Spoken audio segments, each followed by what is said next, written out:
देखिए, ये युद्ध थोपा गया है ईरान के ऊपर। इजराइल ने, अमेरिका ने संयुक्त अभियान चला करके ईरान पर आक्रमण किया है।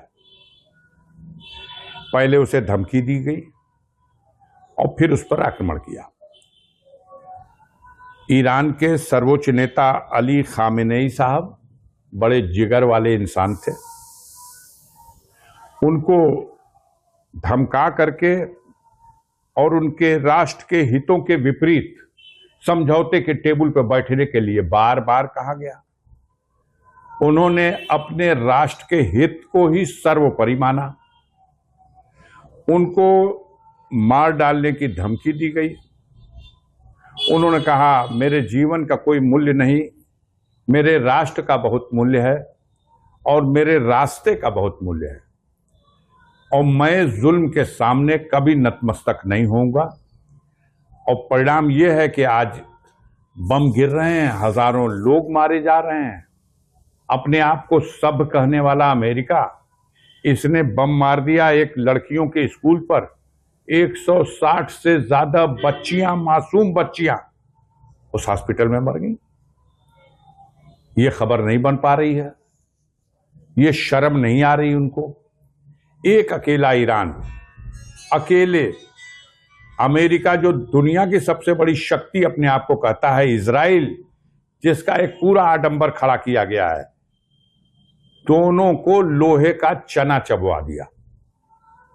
ये लोग सोचते थे कि अली खामनेई साहब को मार दिया जाएगा तो वहां के हुकूमत के लोगों का हौसला टूट जाएगा।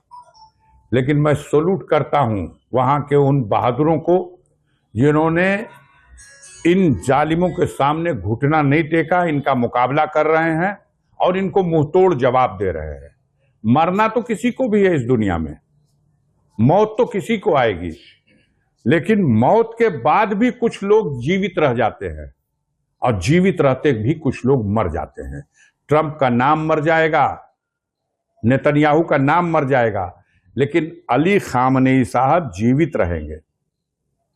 लाखों, करोड़ों, अरबों लोगों के दिलों में उनके लिए जो सम्मान है, उस बूढ़े इंसान ने 86 साल की उम्र में जिस तरह से इन जालिम ताकतों का मुकाबला किया है, इनके सामने डटा रहा, इनके जुल्म को स्वीकार नहीं किया और ये धमकी दे करके ईरान को कि हम आपको मिटा देंगे, तो मैं दो पंक्तियों का एक शेर कहना चाहता हूं कि कत्ले हुसैन असल में मर्गे यजीद है और इस्लाम जिंदा होता है हर करबला के बाद।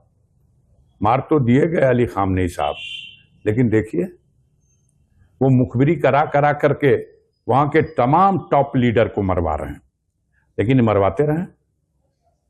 उनके इब्राहिम लिंकन के नाम के उस बड़े शिप पर भी ईरान ने अपने ड्रोन भेज दिए।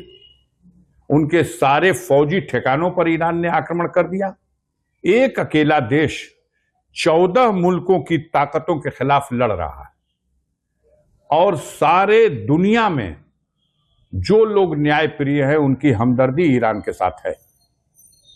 हमारे देश ने इस संकट की घड़ी में, जब ईरान इनका प्राचीन मित्र था, वो देश जब पाकिस्तान ने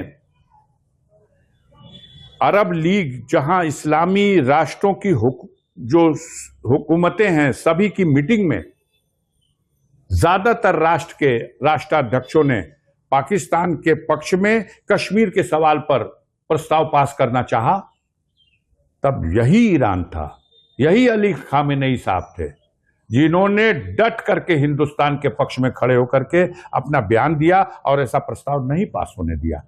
आज हम अपने सच्चे हमदर्द देश को छोड़ चुके हैं संकट देख करके, और आज हमारे देश में गैस का संकट है। ऊपर से चिल्लाया जा रहा है कि गैस मिल रही है, कोई घबराने की बात नहीं है, लेकिन अंदर से तो हम सबको पता है कि क्या असलियत है। 10 दिन के बाद, 12 दिन के बाद अब भारत सरकार चेती है तो अपनी तरफ से शोक संदेश भेज रही है। शर्म आनी चाहिए। वो ट्रंप जो अपमानित कर रहा है भारत को लगातार, हजारों भारतीयों को अमेरिका से बेड़ी पहना करके, हथकड़ी पहना करके अपने मिलिट्री के जहाज से भारत भेज दिया।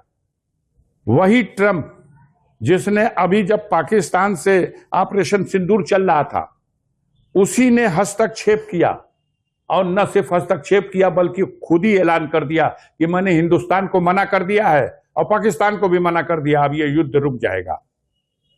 उसके बाद हमारा राष्ट्र कहता है कि हां, सीज फायर हो गया। यही ट्रंप जो पहले ही घोषणा कर देता है कि भारत के 6 राफेल गिरा दिए गए, वो क्या चाहता है भाई? क्यों अपमानित कर रहा है? यही ट्रंप जो भारत के ऊपर जबरदस्ती टैक्स थोप रहा है, टैरिफ लगा दिया, यही ट्रंप जिसने भारत को कदम कदम पर अपमानित करने का काम किया। इससे पहले भारतीय हुकूमत में बैठे हुए लोग कभी अमेरिका के दबंगई के सामने घुटना नहीं टेके थे, चाहे स्वर्गीय पंडित जवाहरलाल नेहरू, स्वर्गीय श्रीमती इंदिरा गांधी, स्वर्गीय राजीव गांधी, पंडित अटल बिहारी वाजपेयी। किसी पीरियड में उस दिन भी छटक रहा था अमेरिका, परमाणु परीक्षण नहीं होगा, लेकिन अटल बिहारी वाजपेयी ने उसके तमाम भौकाल को नकार करके परमाणु परीक्षण करने का काम किया था। कई बार इजराइल के सवाल पर अटल बिहारी वाजपेयी का बयान देख लीजिए, उन्होंने हमेशा कहा है कि अरबों की जमीन पर इजराइल ने जबरदस्ती कब्जा कर रखा है, उसको वो जमीन खाली करनी पड़ेगी। वायरल हो रहा है तमाम मीडिया में। हमारे मोदी जी एक नई नीति लाए हैं, आप इजराइल को अपना फादरलैंड बताते हैं। इजराइल फादरलैंड कैसे हो सकता है यार हमारा? इजराइल हमारा देश सन 47 में ब्रिटिश हुकूमत के पतन के बाद एक आजाद राष्ट्र बना, और उसी के साथ ही इजराइल भी अमेरिका के सहयोग से और कुछ ब्रिटेन और दूसरे और दुनिया की बड़ी शक्तियों के सहयोग से अरबों की उस जमीन पर एक छोटा सा राष्ट्र। क्या है इजराइल की औकात? गाजीपुर और बलिया की जनसंख्या के बराबर पूरे इजराइल मुल्क की जनसंख्या है। 90 लाख 92 लाख की जनसंख्या पर आधारित इजराइल, और आप कह रहे हो फादरलैंड है हमारा। इजराइल जैसे जैसे लटकन तो 10 ठो हमारे भारत से अलग हुए हैं। ये सिलोन जिसे श्रीलंका कहा जाता है, यह भारत का अंग था। यह नेपाल, भूटान, ये सब भारत था। भारत अविभाजित भारत, तब उसमें पाकिस्तान और ये बांग्लादेश, ये बर्मा और अफगानिस्तान तक, काबुल और कंधार तक भारत फैला हुआ था। और आज भारत के लोग शर्म नहीं आती, हम उसे फादरलैंड स्वीकार करेंगे? तो का हमनी का नेवर्सा में आके रहते हैं जा?